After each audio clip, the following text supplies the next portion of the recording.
চলো কাছে করে ফেলে দেওয়া হলো। আগুন দাউ দাউ করে জ্বলতে শুরু করলো।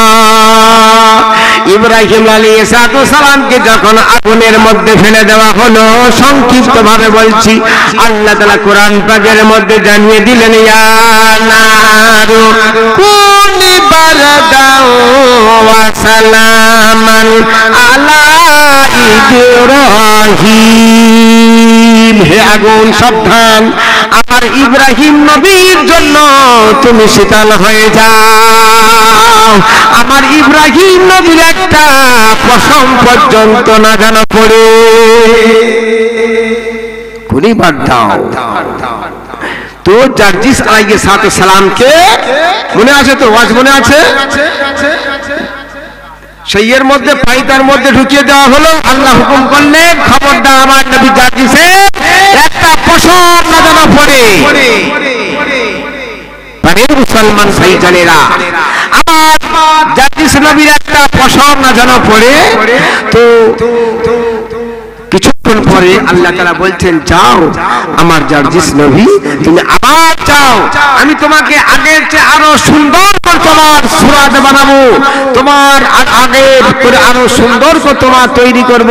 তুমি আবার যাও, গিয়ে কলেমার দাওয়াত খানা দাও, লা ইলাহা ইল্লাল্লাহ, লা ইলাহা ইল্লাল্লাহ, আল্লাহ ছাড়া কোনো উপাস্য নাই। জার্জিস নবী আবার এলেন। বাদশাহ দুরজানা, যে আল্লাহ তাআলা আমাকে সৃষ্টি করেছে, বারবার আমাকে সৃষ্টি করেছে, আর তোমরা বারবার আমাকে মৃত্যু দিচ্ছ, সেই আল্লাহ তাআলা আবার তোমার কাছে পাঠিয়ে দিয়েছে। বাদশাহ দুরজানা, তুমি কলেমাটা পড়ে নাও, নাজাত পেয়ে যাবে, রেহাই পেয়ে যাবে। আল্লাহ তাআলা তোমাকে হেদায়েত করার জন্য পাঠিয়েছে। বাদশাহ যারা সৈন্য সামন্ত তারা অবাক হয়ে গেল যে এ কোন আল্লাহর পয়গম্বর হবে। কিছু কিছু লোক সব মনে মনে কলেমা পড়ে দিল, লা ইলাহা ইল্লাল্লাহ, লা ইলাহা ইল্লাল্লাহ। একবার জোরে বলা যাবে না সুবহানাল্লাহ? প্রাণের মুসলমান ভাইজানেরা, বাদশাহ দুরজানা বলছেন, খবরদার, তোমরা সাবধান হয়ে যাও, সতর্ক হয়ে যাও। এ বেটা বড় চালাকি করছে, এ বেটা বড় চালাকি করে আমাদের কাছে ধোঁকা দিতে এসেছে। সুতরাং এর একটা আরো বড় ধরনের ব্যবস্থা করা হবে। বলছে কি ব্যবস্থা? বাদশাহ জাহাপানা বলছে, আমার ওই ঘরে যে ঘরেটা যে 7টা বাঘ আছে, ওই বাঘগুলো আজ 2 দিন খাওয়া হয় নাই। এই বেটাকে, এই নবী বেটাকে 2 টুকরো করে ফেলো, আর 7টা বাঘ যে ভুগা আছে ওদের কাছে নিয়ে যাও, ওরা খেয়ে শেষ করে দেবে। বাঘ খেয়ে ফেললে আর ও জিন্দা হয়ে ফিরে আসতে পারবে না। বাঘ খেয়ে নিলে আর ও জিন্দা হয়ে আসতে পারবে না।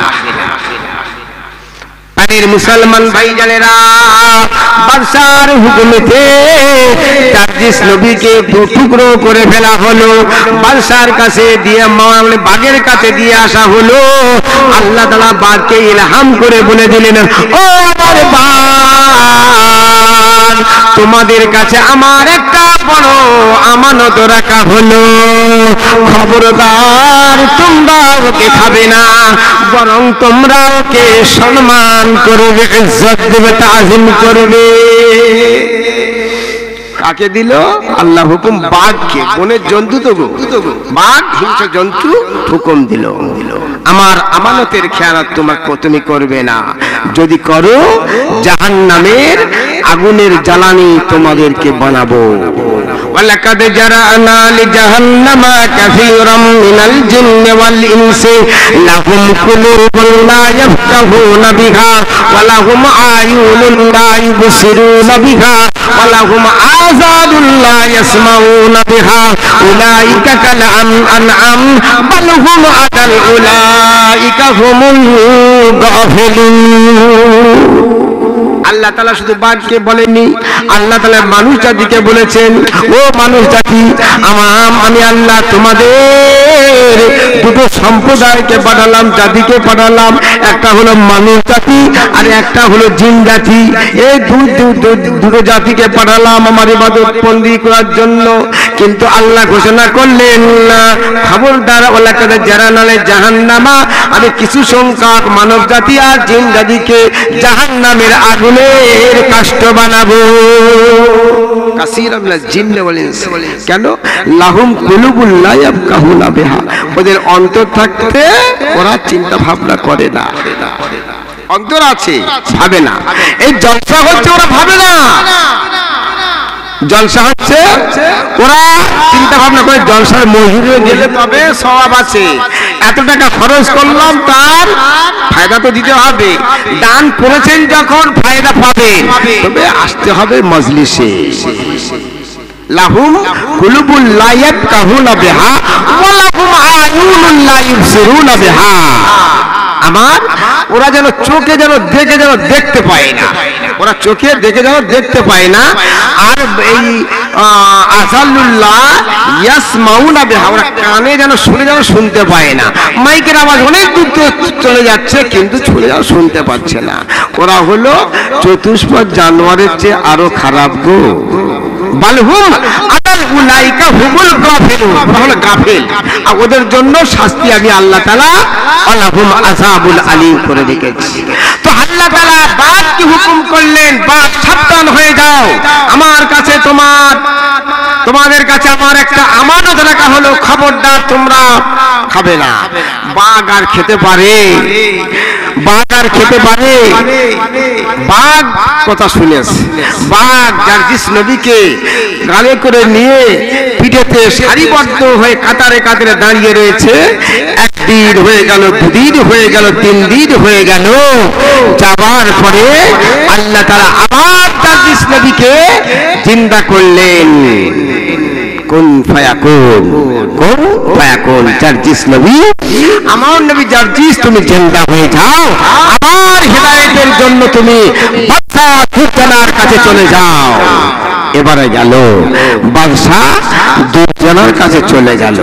কে বলছেন? বাদশা দুরজানা। আবার আল্লাহ তাআলা তোমার হেদায়েত করার জন্য ফের পাঠিয়ে দিয়েছে। আল্লাহ তোমার কাছে আমাকে পাঠিয়ে দিয়েছেন তোমার হেদায়েত করার জন্য।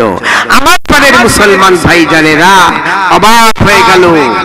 সকলে এবারে মনে মনে ভাবতে লাগলো, কি হলো রে, এতবার মেরে ফেলে দিলাম আমরা, আবার ফের চলে আসছে আমাদের কাছে জিন্দা। সুতরাং না, এই জাতার লোক নয়, মানুষ নয়, ইনি হলো কোন প্রেরিত পয়গম্বর নবী।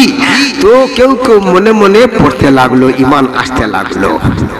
আমার পাড়ের মুসলমান ভাইজানেরা, জারজিস আলাইহিস সালাম বারবার যখন জিন্দা হয়ে যাচ্ছে, আবার কলেমা দাওয়াত দিচ্ছেন। বাদশা দুরজানা রাগে তেলে বেগুনে জ্বলে যাচ্ছে, আর খালি ভাবছেন কি করা যায়, বাটাকে কি করে সরিয়ে দেওয়া যায়। এবারে বলছে, পুড়িয়ে দাও, পুড়িয়ে দিয়ে আর ওই ছাইগুলো 1 ভাগ দরিয়ায় ফেলে দাও, আর 1 ভাগ বাতাসে উড়িয়ে দাও। 1 ভাগ পুড়িয়ে দাও, পুরো একদম জারজিস নবীর সব কিছু মাথা থেকে পা পর্যন্ত পুড়িয়ে দাও। ওর ছাইলে 1 ভাগ বাতাসে উড়িয়ে দাও, আর 1 ভাগ সাগরে ভাসিয়ে দাও। দেখা যাক বেটা এবারে কি করে আসে। আমার পাড়ের মুসলমান ভাইজানেরা, বাবাজিরা, বাদশা দুরজানা তার সৈন্য সামন্তকে হুকুম দিল, এই বেটাকে পুড়িয়ে দাও, আগুন এমন ভাবে জ্বালাও যে নিশ্চিহ্ন করে দাও, কোনো যেন চিহ্ন না থাকে। সৈন্য সামন্তরা আগুন ধরাতে লাগলো। আল্লাহ নবী হযরত জারজিস আলাইহিস সালামকে আগুনের উপরে দিয়ে দিল, পুরো ছাই হয়ে গেল। বাদশার হুকুমে জারজিস নবী ছাইকে 2 ভাগ করা হলো। 2 ভাগে ভাগ করে 1 ভাগ পানিতে ফেলে দেওয়া হলো, দরিয়াতে ফেলে দেওয়া হলো, 1 ভাগ বাতাসে উড়িয়ে দেওয়া হলো। দেওয়ার পরে বাদশা দুর্জনা এবারে একটু শান্ত হলেন, বলছে বেটা এবারে আর আসতে পারবে না, ছাই হয়ে দরিয়ায় চলে গেছে, ছাই হয়ে বাতাসে উড়ে চলে গেছে, আর আমাদের কাছে ফিরে আসতে পারবে না।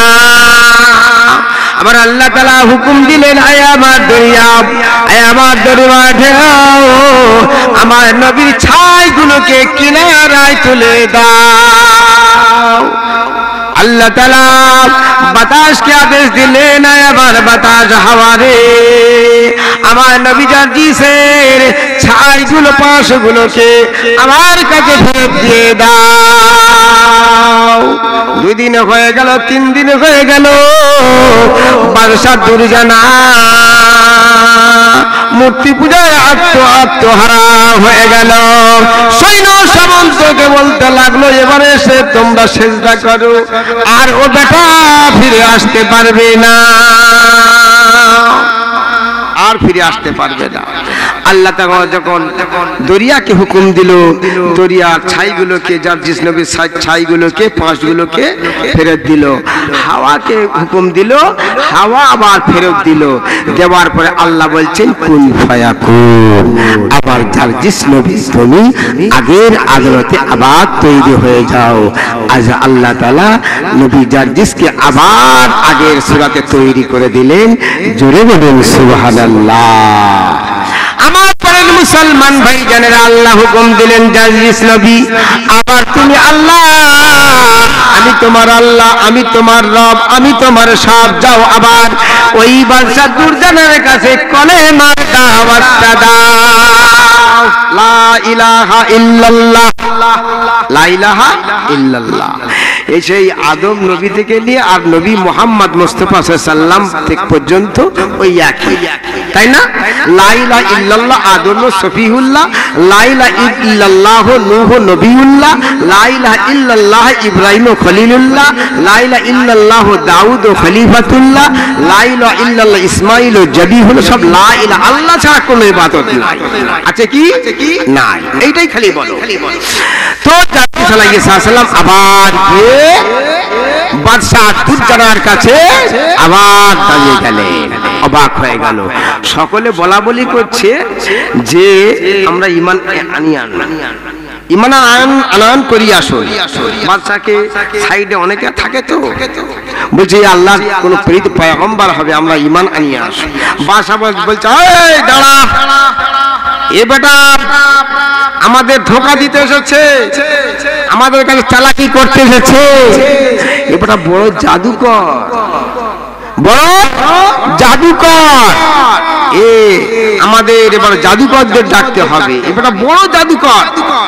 সুতরাং বাদশা দুর্জনা ঢোল পেটিয়ে দিল যে যা আমার এলাকায় যত জাদুকরেরা আছে সব চলে আসো, তোমাদেরকে উত্তম পুরস্কার দেওয়া হবে, বকশিশ দেওয়া হবে। বাদশা যখন দেখেছেন অবশ্যই তো আসতে হবে, বড় বড় নাম করা